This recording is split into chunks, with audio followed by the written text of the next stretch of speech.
Oh,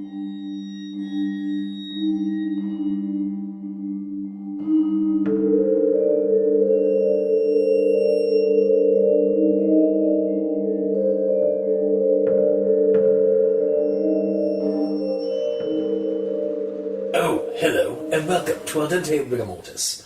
I'm Review Cultist. And I'm Mikey. The E stands for evil. And we're here to discuss those internet stories most creepy and most pasta, and be critically silly doing it. For tonight, we have MS Paint Alice in Wonderland. For those of you just tuning in, creepypastas are short internet stories that get copied and pasted across the internet. Go Google them, you'll find tons of them. This one was suggested to us by a listener. And yeah, so with a title called MS Paint Alice in Wonderland, my bar was pretty low for expectation. But we'll get into that with the story. So, we're given this no-name narrator who, while walking to the grocery store to pick up groceries, goes by a alleyway and stumbles upon a DVD cover, or a DVD case with this really badly drawn, I guess, MS Paint style like artwork of Alice in Wonderland. Though it's never really mentioned in the story that it's MS Paint. It's just really badly drawn, like stick figures and blocks and blobby kind of like deformed shapes. Mm. But I guess it's insinuated because of like with that. And they pop it open and they see that there's actually a disc there. And so they decide, out of morbid curiosity, which is mentioned in the story, to take it home and check it out. And as they're leaving the alleyway, they hear like a laughter or like a chuckling voice say, "You'll enjoy it." That doesn't creep them out or give them any red flags. So they go home with their groceries eventually and go to... also, the reason why they're walking to the grocery store is mentioned that because they got their car rear-ended. Yeah. Which we might get back to that later on in a second. Later on in a second. Wait. Might get back to that later on. So they get home, they pop the disc in, and it's really bad animation.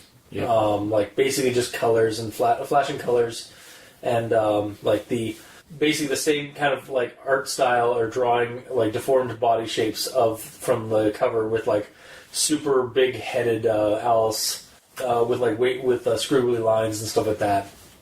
And the audio is like something out of the 50s, like all the audio stuff. However, when Alice finally like Alice is chasing the white rabbit, and goes down the rabbit hole, and they go to Wonderland, the flashing colors and sounds start causing our protagonist, who I'm naming Spooky Sue because the story kind of lends itself to be either or gender. So, and for some reason, I attribute it to being a female. Or the feminine. They enjoy it. Like they suddenly like start like liking what they see. Yeah, it was a really good show, and like and then they get out of Wonderland and the movie over, and they realize they recall what they just watched, but not with that like excitement and like enthrallment, but with kind of disgust and disturbing notions. Like, why the hell did I enjoy that? Mm-hmm. So they go to work the next day, or no. So after the video ends, they pop the disc out, and that's when they hear a voice from their window, and they look over, and it's Alice, the cartoon character, outside their window. Mm-hmm. And so they go to grab a bat, and they run over they check the window, but she's gone. Mm-hmm. So months pass, and they didn't just throw out the disc. They went personally to the dump and dumped it to make sure that it wasn't going to come back. Honestly, I probably would have done a compactor or something like that. But so they dealt with it personally. They got rid of it. It's in the dump. Mm-hmm. Basically, probably the most sensible thing you would have done in this kind of situation. Mm-hmm. And then while they're at work, or is it while they're at work, or is it before? Is it after? Is it before work or after that they find the package again? It's when they get back from work. Yeah. So when they get back from work, they have a package it's the grimy version of the of Alice in Wonderland. It had some DVD. It has dump grime on it. Yeah, exactly. It has some dump grime on it, and there's a note saying, actually, I even have that. I think I actually have that quote here. Have it here. You do? Sweet. Won't you join the dance? Right, because that's, sorry. Quick thing. While they were in Wonderland, like watching the Wonderland thing, there was a, won't you, will you, won't you, will you, won't you join the dance? And like it was like a mantra that, and she remembered, they remember themselves even like singing along with it while they were enthralled. So while they were, it's a tie back to that. Oh shit, it's back kind of thing. And then their boss, who they are friends with outside of work, comes over and notices the thing and is like, "What the hell's this?" It's like, "Oh, we should watch it." It's like, I don't really want to watch it. No, we should totally watch it. It'd be funny. It looks so bad.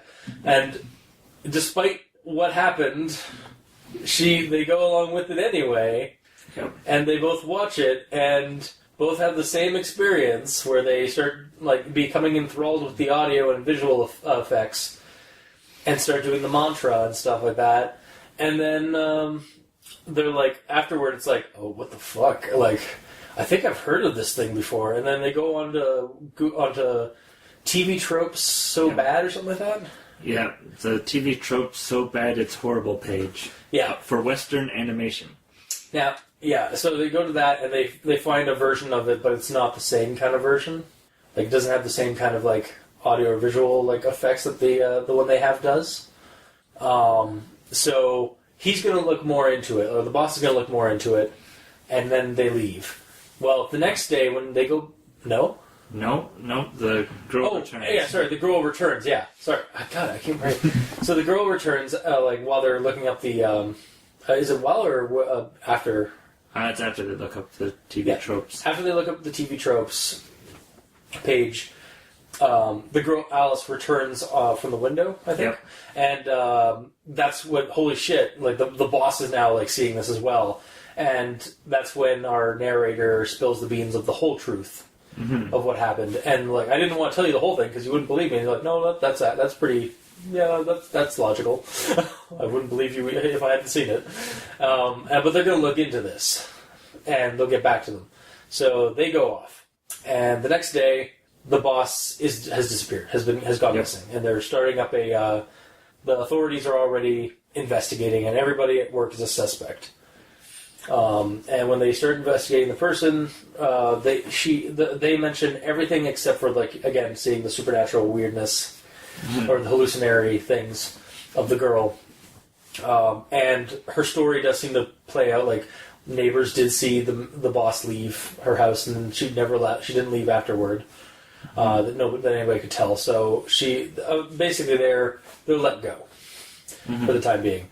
But it's about this point where they realize that they know what they have to do. They go and grab the disc, grab the bat, and go looking around town for the... for Alice in their car, and they spend a while out in town, around town, looking for her. No luck. And then they hear a voice or a chuckling behind them in the back seat, and they stop and look in the rearview mirror, and there she is. And that's when a furried hand or a furry paw bursts through the window and knocks them out. And then the next thing they know, they're in a dark room, kind of almost like an interrogation or indoctrination kind of room. Yep. They get a monologue from Alice about how she wanted to share her story, her movie and story with the world and this radio show she watched as a child and stuff. With her rat friend or her mouse friend, and two men came to her house and. Promised to make this movie and stuff for them, and she wanted to show the world the movie, so she basically been like kind of virally or like just spreading it some through any kind of means. And then they well, you didn't like my movie, did you? And the person shakes their head. I was like, oh, well, you're going to like it even more than your friend did. And then so they get strapped onto a table, and they notice that their friend is over another table next to them, with a face of contentment, and then that's when this like flat screen TV comes up. We're given a little bit more of a monologue from Alice, and then basically, the character just basically gets subliminal message to the hell with the TV show or the movie, and the end of the story is basically them indoctrinated into liking this show, and always hearing when they get up in the morning, they always sing, "Will you, won't you join the dance," kind of thing, and have a smile on their face, and always like thinking about the show and how great it is and stuff, and that's how the story ends basically. Yeah.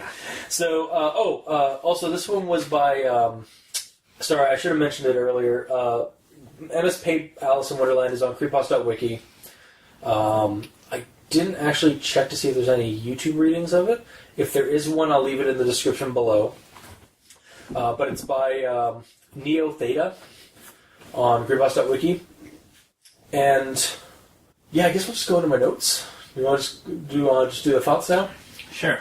So, going to do the same rigmarole that we do usually. Start with quotes and then reactions or comments about them. So, here's a quote.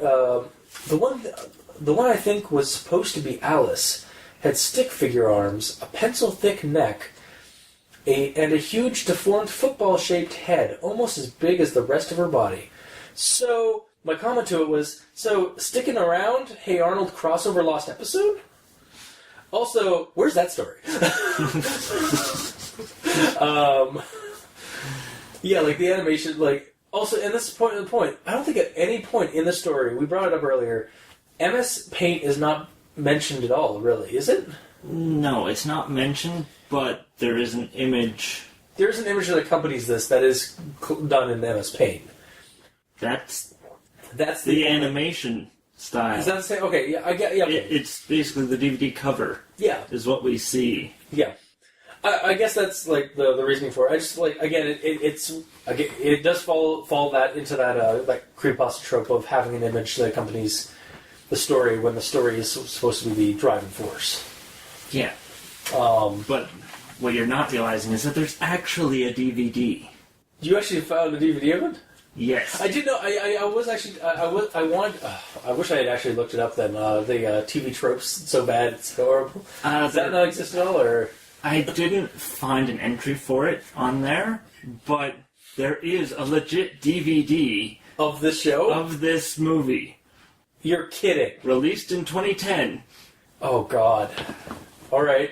Do you have any more notes on that, or any more things on that? Yes. All right. How about we just segue over to that then quickly? All right. So, the DVD was released in 2010, and it really uses horrible animation. Like, you only saw the image? I saw the first 10 seconds of the trailer and turned it off. Oh my God. I love how you always end up watching, like, the Nightmare Fuel. Yeah, the actual animation is Nightmare Fuel. But what I did do is listen to the audio. Because the audio is public domain. Yeah. Because it's from an audio play that was released in 1948.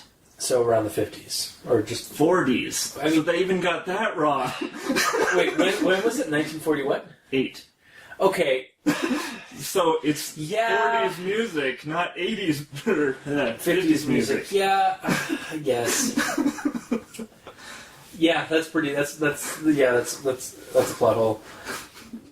Continue. Yeah, and essentially, as far as I can tell, there's a very, very small team, maybe two people. So like the two men that came to her door. And essentially they took the audio and created an animation that fit the audio. Oh God! So it's legit. Like there is actually an Alice in Wonderland or an MS Paint Alice in Wonderland. Yeah, it's not actually. I'm pretty sure they don't say MS Paint on the DVD, but it exists. You realize we're gonna have to end up doing a riff or a review of the actual movie.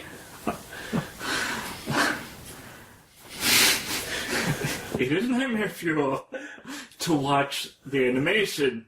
You're completely safe if you listen to the play. Oh no, we're watching the Nightmare Fuel. Because the I'll add that to our roster Yeah. up there with Rap Rat. yeah, I have the YouTube link for the Description. well, And for our for riffing the audio. for the audio, nothing. For the audio, the video. I'm sure we'll find the trailer, and you can put that in the description as well. Yeah. But for the audio, the reason the audio works is because you can let your mind wander and you can imagine the scene. Yeah, but with the animation, with the animation forces you into this hellscape. it just ruins the entire experience. This had a real big effect on you, Mikey. I was just like, why? Whole 10 seconds. Wow. Why did they make this? And I looked up the one guy. Hold on a second. Let me bring his name up here. Jeffrey H. Aikman, which was in the image that had his Right, name. yeah, okay, yeah. I looked him up on IMDb, and he's credited for a couple of different things, but the hilarious part is that he's in a porno. It's one of the things that he's credited for. And it's like, That's actually even creepier than the creepypasta. But, like, on a skeevy level, not horror level. Well, horror. Oh, God. Wow. and I was like, once I saw that, I was like, wow, his credibility just tanked. And this was before I even looked at the trailer. Oh, Jesus. And then you did, and you're like, what the fuck? Yes. Alright. So, it does exist, and I really recommend not going out of your way to find it. Don't worry, folks. We'll do it for you. We'll review or riff that trailer or movie. The riff is just going to be like us, just like any audio is just going to be us, just be like, will you, won't you, will you, won't you, do the dance, or whatever it's called. I don't know. Will you, won't you, Join the dance. That's what it was. Yeah. That's funny. Is there anything more on the creepy video? The real creepypasta that you seem to constantly be living in? Well, though, there's more, but it's tied into my notes, so I'll get to that when I get to it. Okay. There's a part at the beginning again where like they're looking at the cover and here's the quote for it. What bothered me the most about the cover was that all the characters looked as though they were staring directly at me with dead-eyed expressions, which made a chill run down my spine. And my reaction to that was, I swear I was expecting there to be a description of hyper-realistic eyes at some point in this story, and I'm so glad there was not. And that's actually something that goes on a little bit further in my notes, is that the story baits you into thinking it's going to be a shitty Lost Episode story, with all like trope, and I mean shitty in that it's trope riddled, but the tropes never really appear, and the characters don't react like stupid characters do in creepypastas sometimes, where they actually kind of react in a reasonable way, or at least a way that I would probably react in the situation. I mean, I might not take it to the dump. I'd probably burn it or destroy it, but as soon as they finish watching it, they don't keep it around. They get rid of it in any means necessary, and make sure it doesn't it's not going to they don't just put it in their dumpster and call it a day. They make sure it goes to the dump where there's a lot harder likelihood of something coming back to them. But yeah, then there's something that comes up. Well, when they're watching the video and they get mesmerized, and this is the quote. I was mesmerized by what I was seeing. It almost felt like a dream. The animation and the audio hadn't changed, but there was just something about it that made me feel happy. And my reaction was, Basilisk hack! Or, like, subliminal messaging kind of thing. And I know I've mentioned Basilisk hack before on the show, and you've, like, what the fuck's that? Basilisk hack, and then on the Wikipedia page for Basilisk hacks, a number of David Langford's stories are set in a future containing images colloquially called basilisks, which crash the human mind by triggering thoughts that the mind is physically or logically incapable of thinking. And down in, like, where I kind of got it from, which was the role-playing game Eclipse Phase, which is a transhumanist horror game that deals with, like, giant super AIs that are, like, basically like Cthulhu monsters. Has so-called the Langford image hack, imagery hack, basilisk hacks, which are sensory and linguistic attacks on cognitive processes. So basically, it's kind of like the basilisk, like the mythological basilisk staring at you and like causing you to petrify or whatever. But it's basically an image or a visual or audio component that crashes the brain, or that causes the brain to get fuckled.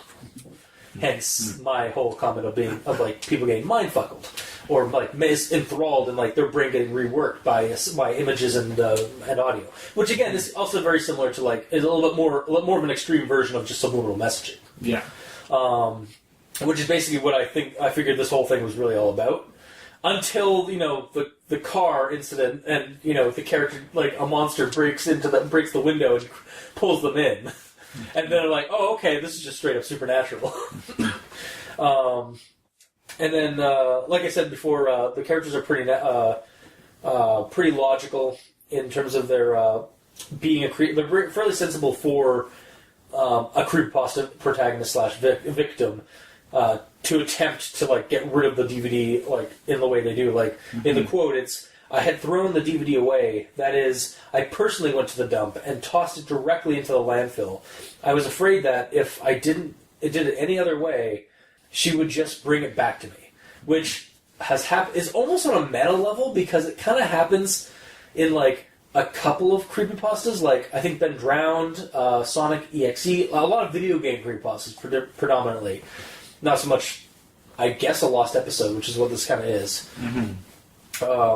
Where the character gets rid of the DVD by just throwing it out, and it comes back like the next day or something like that. This one like is a lot more like no, I'm getting rid of this. I just saw a cartoon character outside my window. There's something weird with this video. I'm getting rid of it, and like very sensible. So good job, nameless character, or as I've been calling them, Spooky Sue.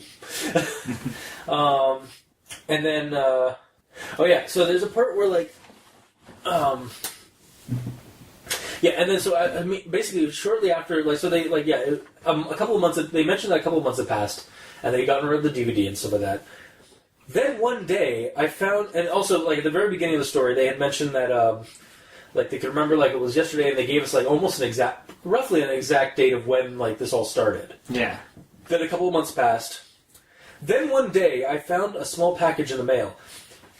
You remember it like it was yesterday, then give us a vague transition of time after the initial event. Yeah. Like, I feel it doesn't have to be an exact date, but don't use then one day. Yeah. Like, give us a slightly more refined time frame, like, to help the continuity a bit. Yeah. Like, it seemed kind of out of place after, again, giving us, like, a starting time. Yeah. A rough starting date. Yeah, and then it wasn't like exact like to the minute. No, so it was actually an okay like start off date.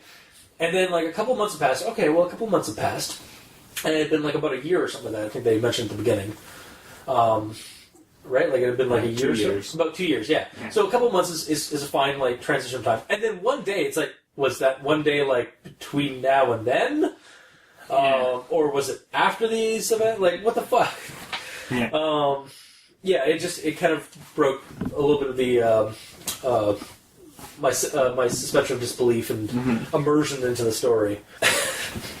My next quote is tied to the whole like will you won't you join the dance. It was the DVD. It had a bit of grime left on it from the dump, and it was accompanied by a short message reading, "Won't you join the dance? Do the safety dance. You can dance if you want to. You can leave your friends behind." Yeah, no, that I don't know why, but even when I was reading the "Will you, won't you," I was trying to tie it into the beat of that song. Because that song in itself is kind of a not subliminal messaging, but it's very it gets in your head. At least for me, anyway. And then, so they get their boss is interested in checking this DVD out, and this caused him to become interested. And after a bit of pressure, I reluctantly agreed to watch the DVD. Peer pressure. Also, why? Why would you do that when you know what's going to happen? Yeah. Do you think it's going to change after a couple of months, or after a little while, or after whatever time frame? A couple, what was it? I can't remember now, because that's how anomalous it was, or nebulous it was. Yeah, after one day, you know what's going to happen. You're going to get basilisk hacked or enthralled or whatever it is that the video causes you to do, and you're going to see her again. She's going to become more a part of this world. Don't do it! Just say, no, let's not watch this. God. Oh, and then here's a little bit of grammar Nazism. He then took me to the TV trope so bad it's horrible page for Western... okay. Actually, you know what? This may not be grammar Nazism, now that I'm realizing what it is. I think, so is it TV trope so bad it's horrible is the title of that page? No. Or is there's multiple pages? Okay, so here's my thing. But there's a specific page for Western animation. Okay, because the way I had it is it's... I think what I thought it was I thought it was some grammar Nazism, a word or a letter was missing. Because I thought it was, he then took me to the TV trope so bad it's a horrible page for Western animation. No. So no, it's actually... It's the TV trope so bad it's horrible page for Western animation. So yeah, it is the title. You can Google search, it's so bad it's horrible. So basically I'm wrong. Yeah. Okay, I'm fine with that. Yep. I'm also fine with that. Yeah.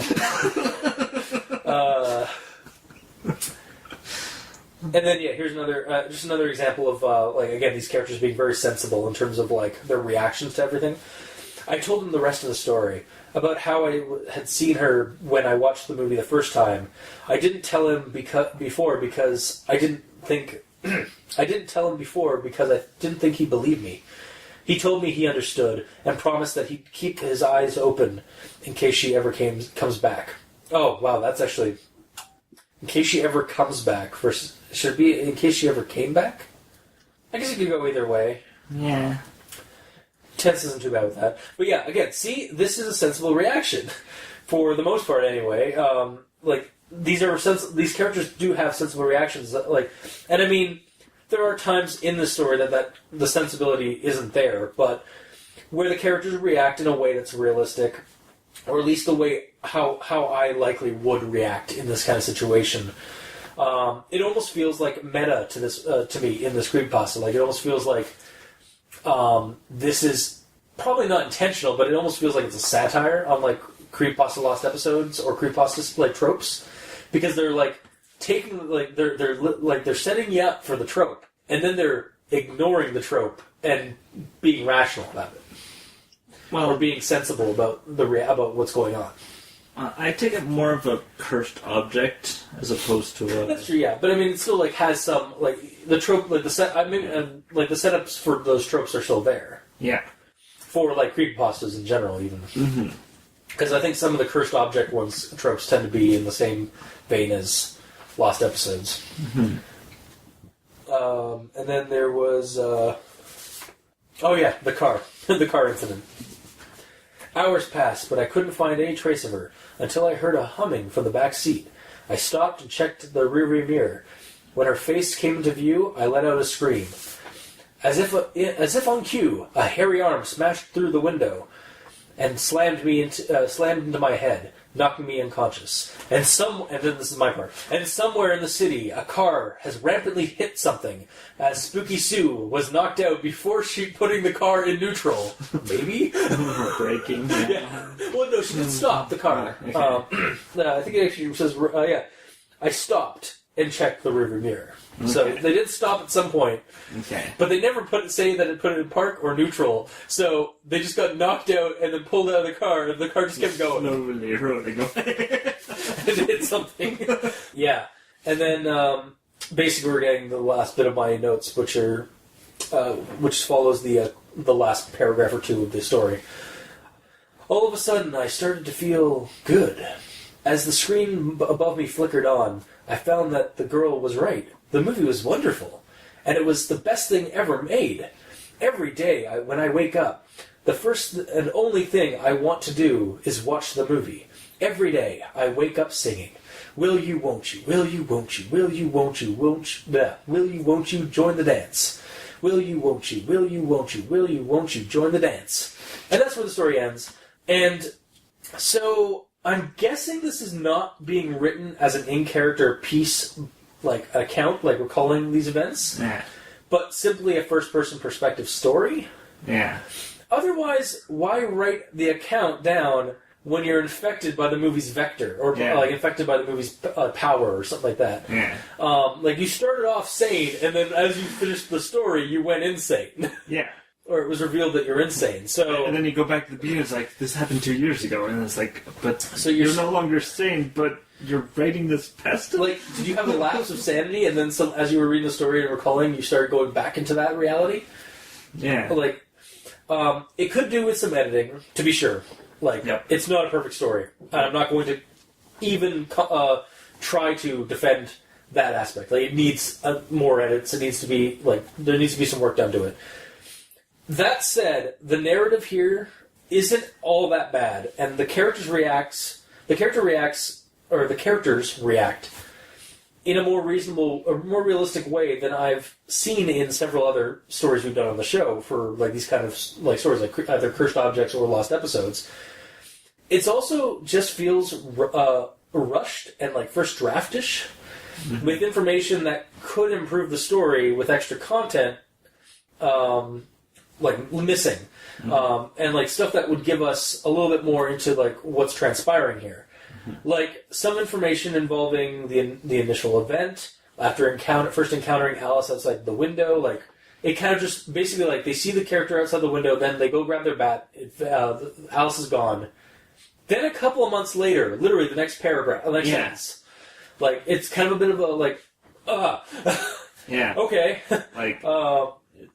Basically, it's saying nothing happened for a couple months. Yeah, but you should have investigated. We should get a little bit. I would like to see a little bit more information about did you investigate around your house and give us a little bit more about that, and then say things nothing really happened after that for a couple of months. Don't just a couple of months later. It's it's just a sudden shock to my reading systems. A little bit more information, a little bit more, I think, about the disappearance of the boss and searching for Alice. Mm-hmm.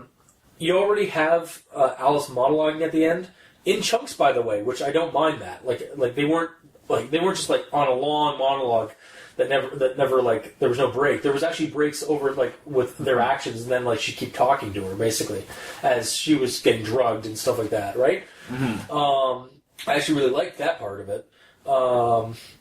But yeah, maybe some more background plot info regarding the scheme that Alice has.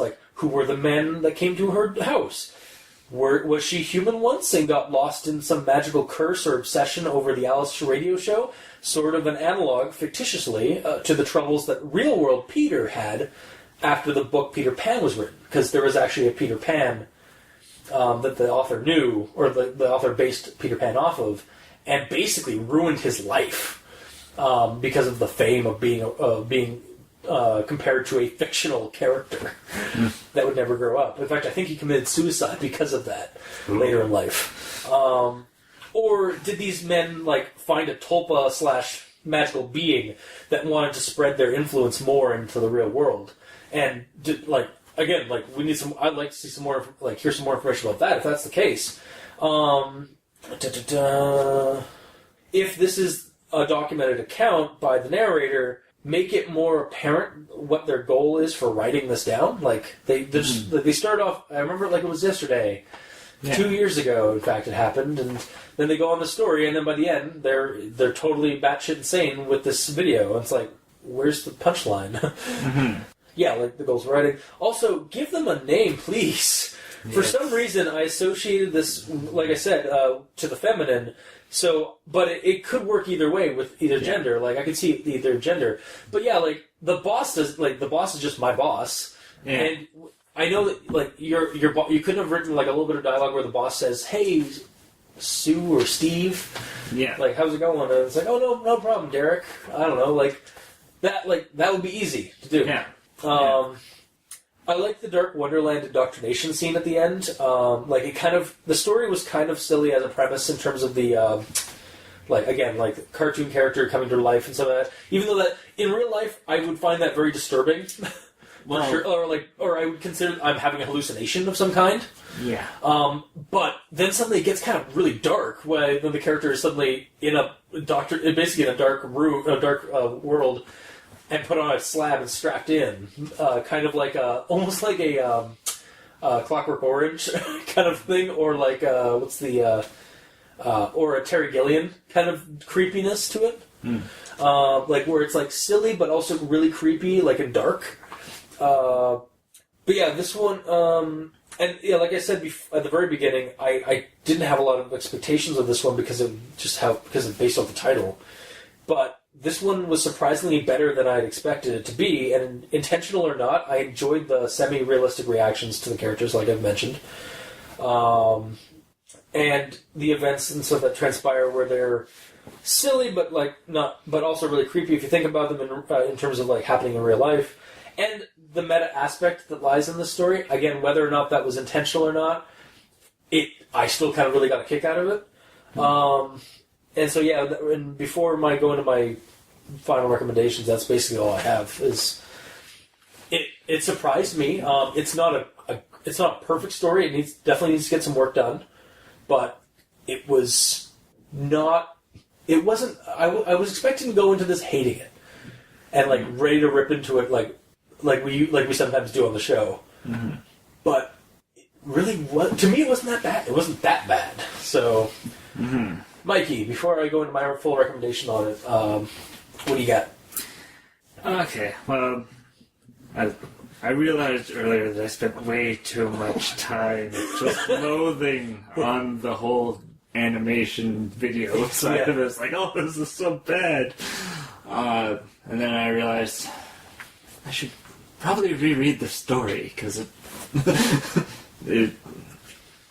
it's not about that. Yeah, it's about this. It's about the events around that. Yeah.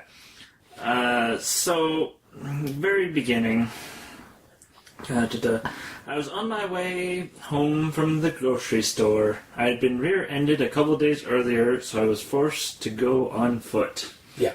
Have you ever walked to a grocery store to pick up groceries? Yeah. When I used to live in town. Yeah. And a lot of groceries? I mean, not a lot of groceries, but I mean, I know people that do it, but who don't have cars and they have to do it anyways. Yeah, but I mean, depending how close you are to the grocery store. Yeah. Like, if you're so far out, you can only legitimately carry so much. Well, what if they're walking from the bus stop to the... that needs to be added if that's the case. But yeah, I mean, I honestly, like, that really doesn't... to me, I don't find that as a problem, because if they live in a city... Yeah.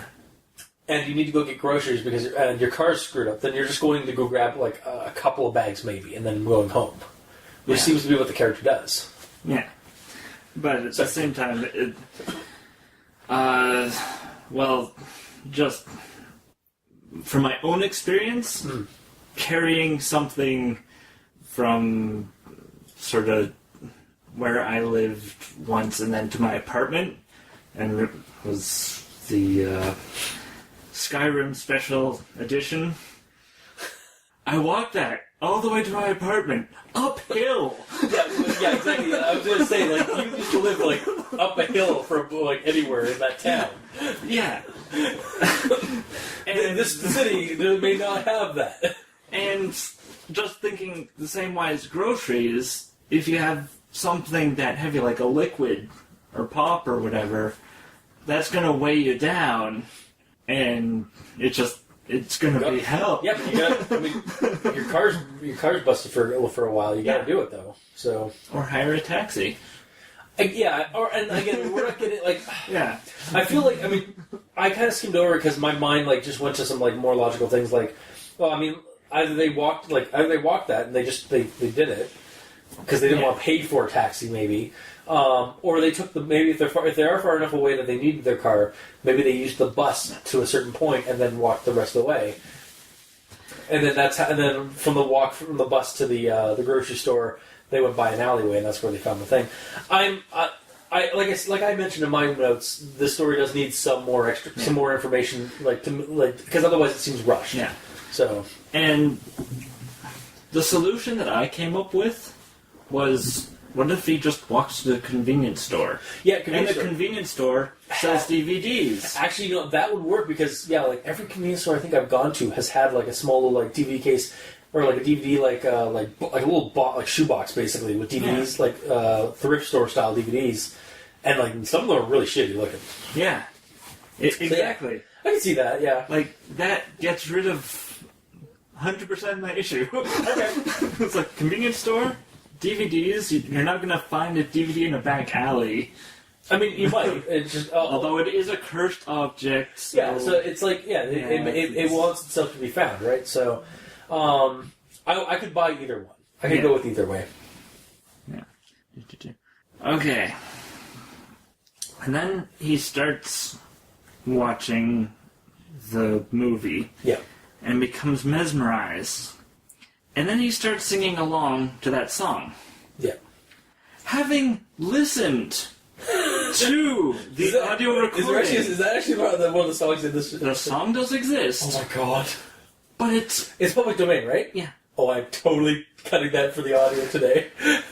The thing is, and this fact makes it just that much more creepy, that song doesn't arrive until past the 45-minute mark. Oh, damn. So they watched that for 45 minutes before they started getting the... how long did they get till they go down the rabbit hole? Like 5 minutes. Okay, so they watched it for 5 minutes and then got hypnotized, and then at some point while they were enthralled, in that 40 minutes basically, like after 40 minutes of being enthralled, then the song came on, so... Yeah. Yeah, so, I mean, like, again, the character... Like, again, it's story, they can summarize things that happened in that video. Yeah. And again, cursed object, it may not be exactly like the video. Yeah. Or like they don't recall exactly like the video, but yeah. But that whole thing, like just that lapse of time, like where the heck did my time go? That in itself is creepy. Yeah. And could... Yeah, like lost time. Yeah. So, something that they could have added or played with. Well, yeah, exactly, of course. Like there's... Yeah, the story as it is kind of a synopsis. Is kind of in itself a first draft, or almost like the highlights and points of a story. Where like there definitely feels like there should be more content in it to make it a fuller story. But yeah, like that would be one of the questions that I posed at the end of my thoughts. That's another one of those questions, or one of those things that could be added to the story. Is the them dealing with like the fact that they've lost time. So after he watches it, Alice is at the window. Yeah. And she's real. Okay? Okay, she's real, but she's still a cartoon character. That's how I got it. Is that it's like Who Framed Roger Rabbit is basically what I was seeing. That kind of reality where the cartoon character is moving around in the real world. Okay. Although it is still also horrifying if you think of it of a horribly deformed like girl. Yeah, with the football head. Oh my god! It's like trying to visualize Arnold from Hey Arnold as a real human being and just cowering in fear. Yep. Move it, football head. Oh god! Now, when it shows the hairy arm, it Yes. shows up twice. Yeah.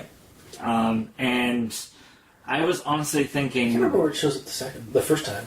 The first time is the second time that Al shows At up. the window, right? Yeah. And then, oh wait, It leads her away. It leads her away. Yeah. What the hell is that arm? Like, I assume it's the mouse, right? I was thinking it was the white rabbit. Or the Cheshire Cat.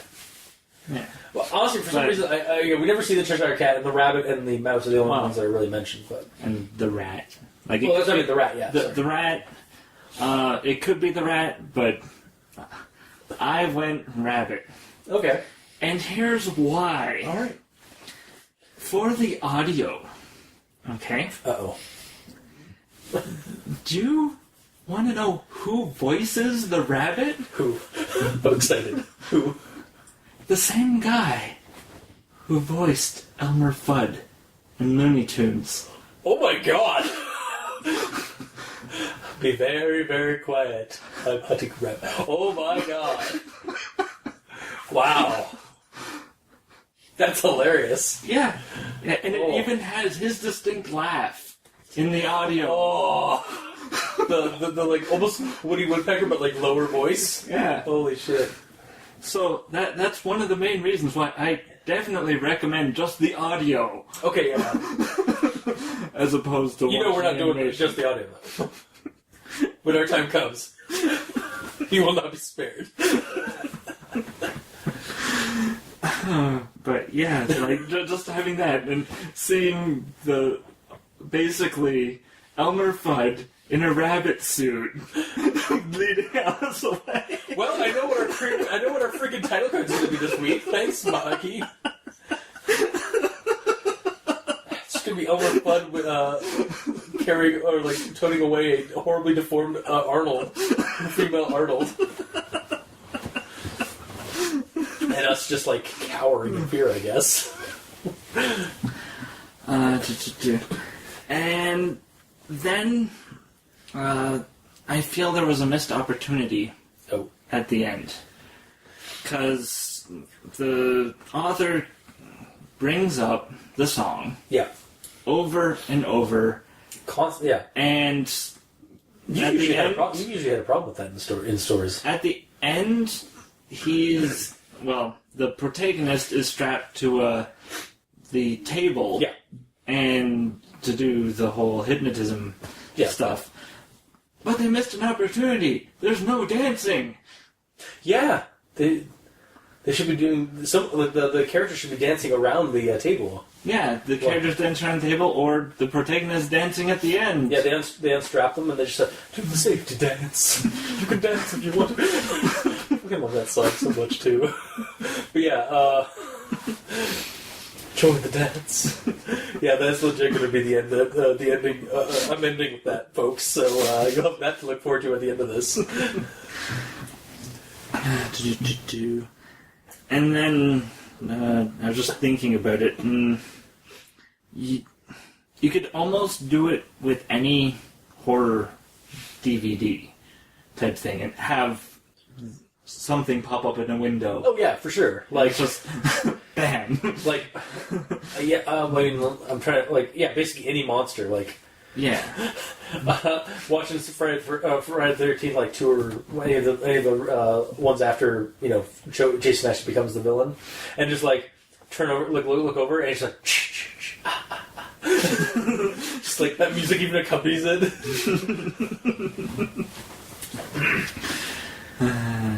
Yep.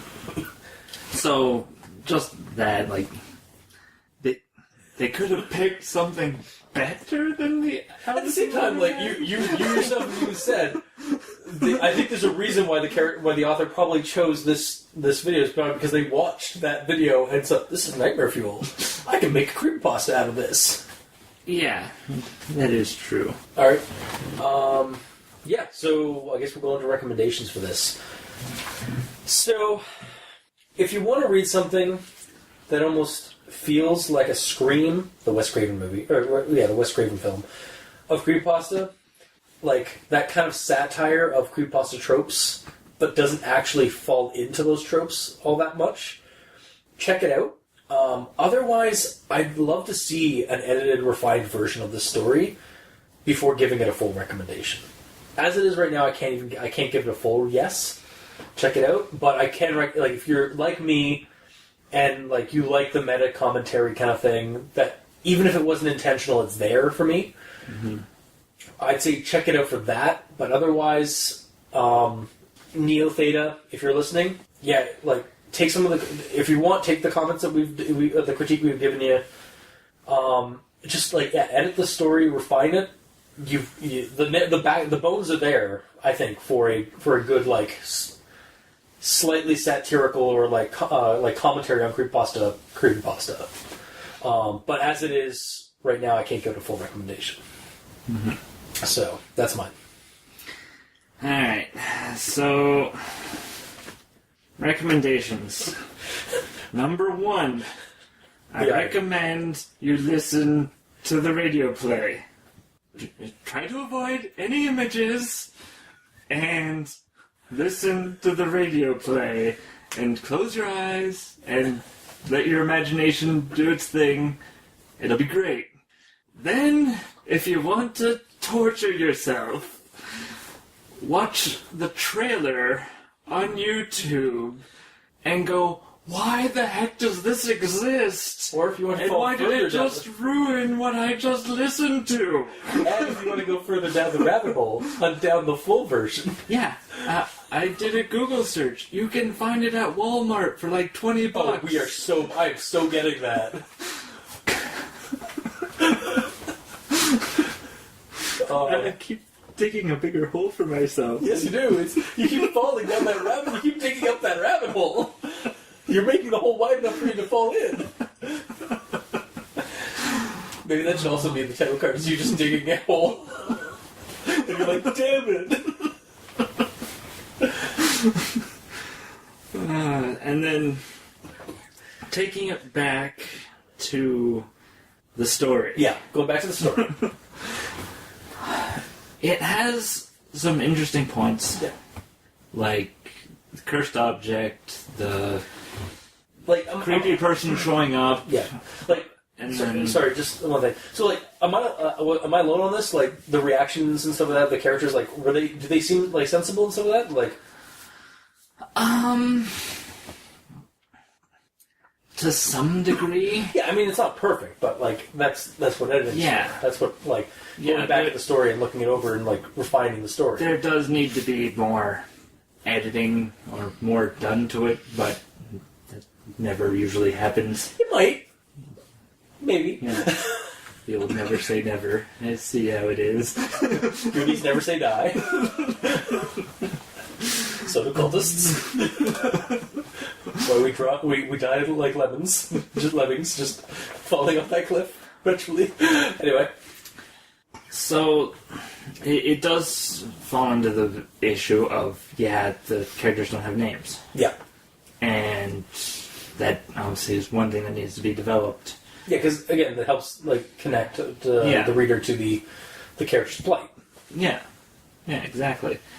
And it is kind of an interesting mechanism you watch a video and then look out the window and there's the main character. This kind of has the potential to either be, even if it wasn't, if you kind of made the supernatural elements a little bit less, I mean, obviously you need them to be aggressive, or you need something to be aggressive to actually, or something to be a threat.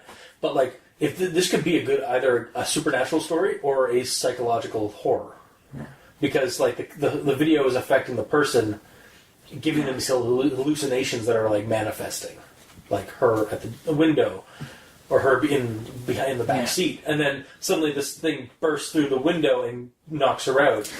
Yeah, that could be actually that could just be a hallucination of getting hit by a car when she is not paying attention on the road and gets T-boned.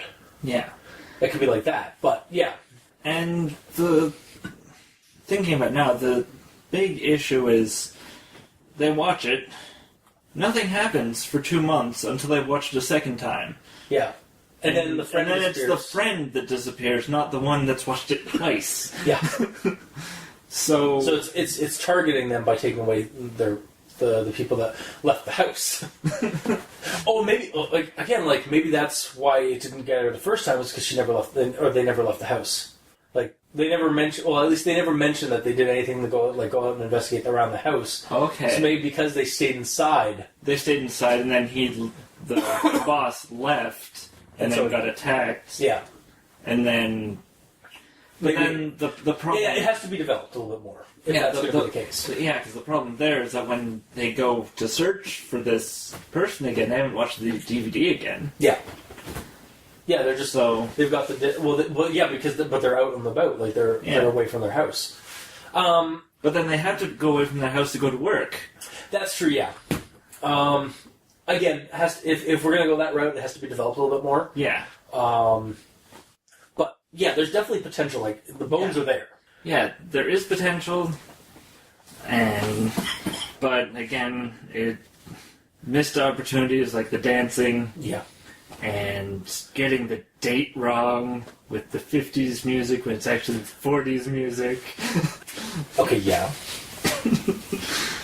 So, it's not a recommendation. If it got better, though? If it got better, maybe. But that's kind of the point of everything. But the problem is that the DVD brings it down. Like, just mentioning it. I mean, I was happy when I knew the DVD didn't exist. See, I'm very happy now that I know the DVD exists. But that's the difference between you and me. Yes. We're all mad here. Alright, so bottom line, you wouldn't recommend this one? No. The story? Yeah. Yeah. And like I said, I would tentatively recommend it if you wanna... If you look at the title and like, okay, there's no way this can be really good, it actually might surprise you. However, as it stands, I'm not recommending it in full because I want there to be a more refined, edited version of it. But, yeah, so I think that is it then. Yep. So, that was this week's episode. If you like what you heard, if you didn't, if you want Mikey to actually sit down and review and riff the Alice in Wonderland movie, the actual video, leave us a comment in the comment section below where this gets posted, whether it be on Kiwi6, Facebook, YouTube, Tumblr. We're both on Twitter at Mikey, the E stands for evil, and myself at Review Cultist. You can also give us a review and rating on iTunes. Every little bit helps. You can also leave us emails at aldenterigamortis@gmail.com. That's aldenterigamortis@gmail.com. Where you can also send us suggestions for other creepypastas you'd like to discuss on the show. Or let us know, listeners, how much you want Mikey to sit through hell and review/riff the Alice in Wonderland animated feature. I will hunt it down if the demand is high enough. Actually, it won't even take that much. I might just do it for shits and giggles. But yeah, so also you can check out the title cards for each episode at Tumblr at crazonstudios.tumblr.com, or go to YouTube channel at Al Dente Rigor Mortis, and where the video sections of each episode are. And for our patrons who are listening, thank you. And if you would like to support us, you can go to Patreon and look up Al Dente Rigor Mortis. And we have backer tiers for behind-the-scenes content, special episodes, and early access to each episode. Again, I cannot thank you enough, dear patrons and listeners, for taking the time to listen to our show, and for those of you that have been backing us, keeping the lights on. So, I think with that, until next time, I have been your host, Review Cultist. And I'm Mikey. The E stands for evil. And this has been Al Dente Rigor Mortis. Sleep well. When you walk a little faster, said a whiting to a snail. There's a porpoise close behind us, and he's treading on my tail.